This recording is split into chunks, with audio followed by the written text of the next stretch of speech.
कर्पूरगौरं करुणावतारं संसारसारं भुजगेन्द्रहारं सदा वसन्तं हृदयारविन्दे भवं भवानी सहितं नमामि।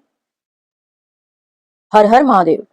मैं शैलजा अपने चैनल पर आप सबका हार्दिक स्वागत करती हूँ। आशा करती हूँ आप सब स्वस्थ एवं प्रसन्न होंगे। श्री शिव महापुराण के रुद्र संहिता में भगवान शिव का कैलाश पर्वत पर गमन की कथा है तथा सृष्टि खंड का उपसंहार। तो कथा शुरू करते हैं। ब्रह्मा जी बोले, हे नारद, हे मुनि, कुबेर के तपोबल से भगवान शिव का जिस प्रकार पर्वत श्रेष्ठ कैलाश पर शुभागमन हुआ वह प्रसंग सुनिए।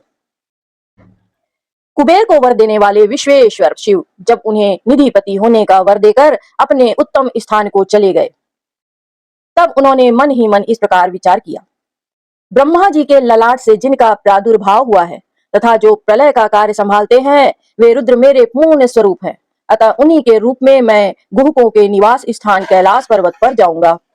रुद्र मेरे हृदय से ही प्रकट हुए हैं। वे पूर्णावतार निष्कल निरंजन ब्रह्म है और मुझसे अभिन्न है। हरि ब्रह्मा आदि देव उनकी सेवा किया करते हैं। उन्हीं के रूप में मैं कुबेर का मित्र बनकर उसी पर्वत पर विलास पूर्वक रहूंगा और महान तपस्या करूंगा। शिव की इस इच्छा का चिंतन करके उन रुद्रदेव ने कैलाश जाने के लिए उत्सुक हो उत्तम गति वाले नाद स्वरूप अपने डमरू को बजाया। उसकी उत्साहवर्धक ध्वनि तीनों लोकों में व्याप्त हो गई। उसका विचित्र एवं गंभीर शब्द आह्वान की गति से युक्त था, अर्थात सुनने वालों को अपने पास लाने के लिए प्रेरणा दे रहा था। उस ध्वनि को सुनकर ब्रह्मा विष्णु आदि सभी देवता, ऋषि, मूर्तिमान, आगम निगम तथा सिद्ध वहां आ पहुंचे। देवता और असुर सब लोग बड़े उत्साह में भरकर वहां आए। भगवान शिव के समस्त पार्षद जहां कहीं भी थे वहां से उस स्थान पर पहुंचे। सर्वलोक वंदित महाभाग समस्त गणपाल भी उस स्थान पर जाने के लिए उद्यत हो गए। उनकी मैं संख्या बता रहा हूं, सावधान होकर सुनिए। शंखकर्ण नाम का गणेश्वर 1 करोड़ गणों के साथ, केकराक्ष 10 करोड़ और विकृत 8 करोड़ गणों के साथ जाने के लिए एकत्रित हुआ। विशाख 64 करोड़ गणों के साथ, परियात्रक 9 करोड़ गणों के साथ, सर्वांतक 6 करोड़ गणों के साथ और श्रीमान दुदुम्भ 8 करोड़ गणों के साथ वहां चलने के लिए तैयार हो गया। गणश्रेष्ठ जालंक 12 करोड़ गणों के साथ, समद 7 करोड़ गणों के साथ और श्रीमान विकृतानन भी उतने गणों के साथ जाने के लिए तैयार हुए। कपाली 5 करोड़ गणों के साथ, मंगलकारी संदार अपने 6 करोड़ गणों के साथ और कंडुक तथा कुंडक नाम के गणेश्वर भी 1-1 करोड़ गणों के साथ वहां गए। विष्टंभ और चंद्र तापन नामक गणाध्यक्ष भी अपने अपने 8 करोड़ गणों के साथ कैलाश चलने के लिए वहां पर आ गए। 1000 करोड़ गणों से घिरा हुआ महाकेश नामक गणपति भी वहां आ पहुंचा।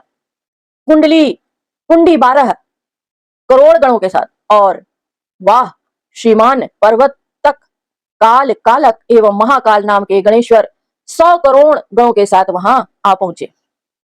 अग्निक 100 करोड़, अधिमुख 1 करोड़, आदित्य मूर्धा तथा धनावह भी 1-1 गणों के साथ वहां आए।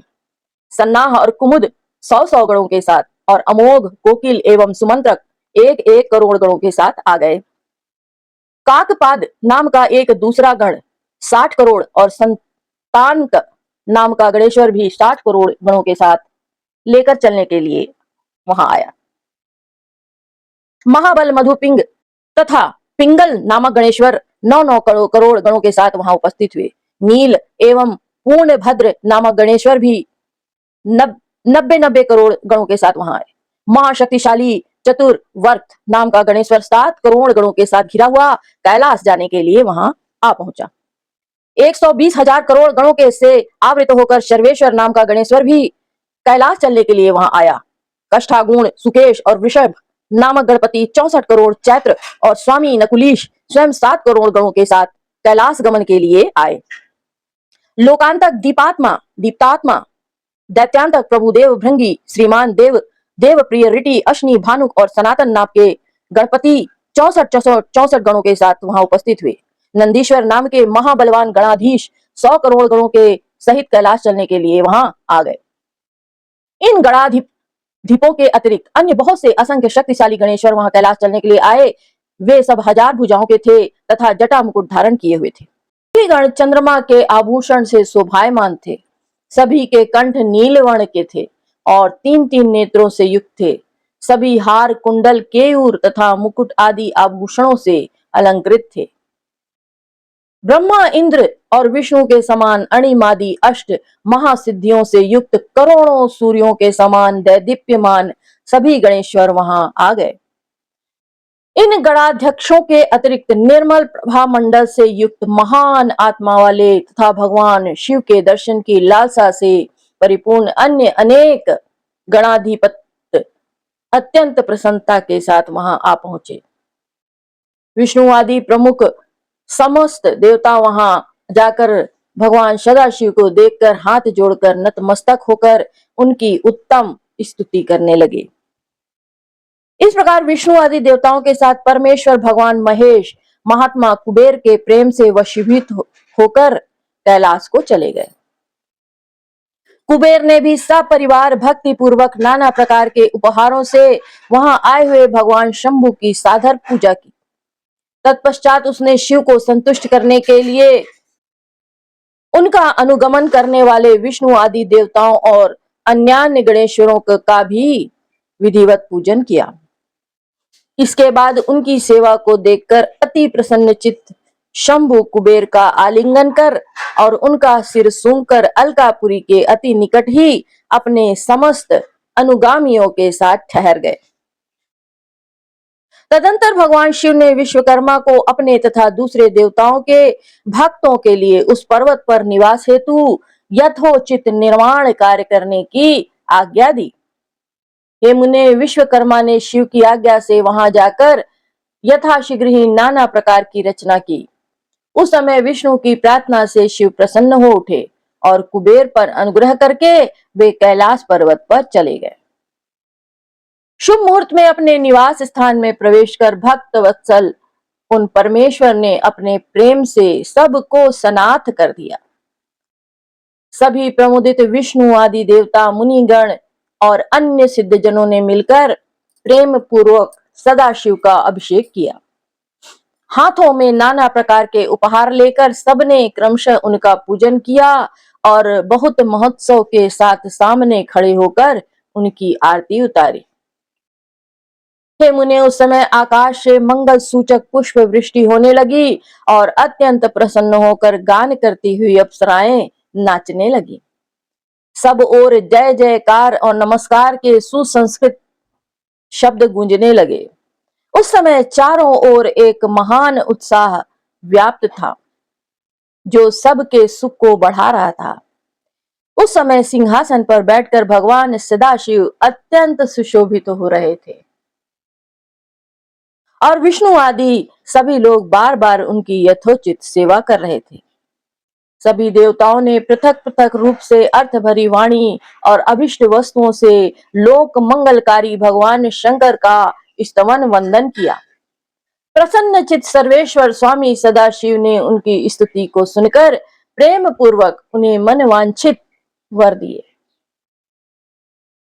हे मुने, अभिष्ट कामनाओं से परिपूर्ण प्रसन्न चित वे सभी देव, मुनि और सिद्धजन भगवान शिव की आज्ञा से अपने अपने धाम को चले। ब्रह्मा जी कहते हैं, मैं भी विष्णु के साथ प्रसन्नता पूर्वक चलने के लिए उद्यत हुआ। तब श्री विष्णु और मुझको आसन पर बैठाकर परमेश्वर शंभु बड़े प्रेम से बहुत समझाकर अनुग्रह करके कहने लगे। शिव जी बोले, हे हरे, हे विधे, हे तात, सदैव तीनों लोकों का सृजन और संरक्षण करने वाले हे सुरश्रेष्ठ, आप दोनों मुझे अत्यंत ही प्रिय हैं। अब आप दोनों भी निर्भय होकर मेरी आज्ञा से अपने अपने स्थान को जाएं। मैं सदा आप दोनों को सुख प्रदान करने वाला हूँ और विशेष रूप से आप दोनों के सुख दुख को देखता ही रहता हूँ।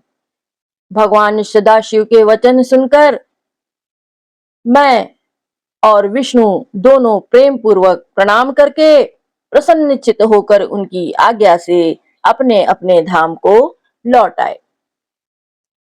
उसी समय प्रसन्नचित्त भगवान शंकर निधिपति कुबेर का भी हाथ पकड़कर उन्हें अपने पास बैठाकर शुभ वाक्य कहने लगे। भगवान शंकर कहने लगे, हे मित्र, तुम्हारे प्रेम के वशीभूत होकर मैं तुम्हारा मित्र बन गया हूं। हे पुण्यात्मन, भय रहित होकर तुम अपने स्थान को जाओ, मैं सदा तुम्हारा सहायक हूं। भगवान शंभु के इस वचन को सुनकर प्रसन्नचित्त कुबेर उनकी आज्ञा से प्रसन्नता पूर्वक अपने धाम को चले गए। योग परायण सब प्रकार से स्वच्छंद तथा सदा ध्यान मग्न रहने वाले भगवान शिव अपने गणों के साथ उस पर्वतश्रेष्ठ कैलाश पर निवास करने लगे। कभी वे अपने ही आत्म स्वरूप ब्रह्म का चिंतन करते थे, कभी योग में तल्लीन रहते थे, कभी स्वच्छंद मन से प्रेम पूर्वक अपने गणों को इतिहास सुनाते थे और कभी विहार करने में चतुर भगवान महेश्वर अपने गणों के साथ कैलाश पर्वत की टेढ़ी मेढ़ी उबड़ खाबड़ गुफाओं तथा कंदराओं में और अनेक सुरम्य स्थानों पर प्रसन्नचित्त होकर विचरण करते थे। इस प्रकार रुद्र स्वरूप परमेश्वर भगवान शंकर, जो नाना प्रकार के योगियों में भी सर्वश्रेष्ठ हैं, उन्होंने अपने उस पर्वत पर अनेक लीलाएं की। इस प्रकार बिना पत्नी के रहते हुए भी परमेश्वर सदाशिव ने अपना कुछ समय व्यतीत करने के बाद में दक्ष पत्नी से उत्पन्न सती को पत्नी के रूप में प्राप्त किया। तदंतर हे देवर्षि, हे वे महेश्वर उन दक्ष पुत्री सती के साथ विहार करने लगे।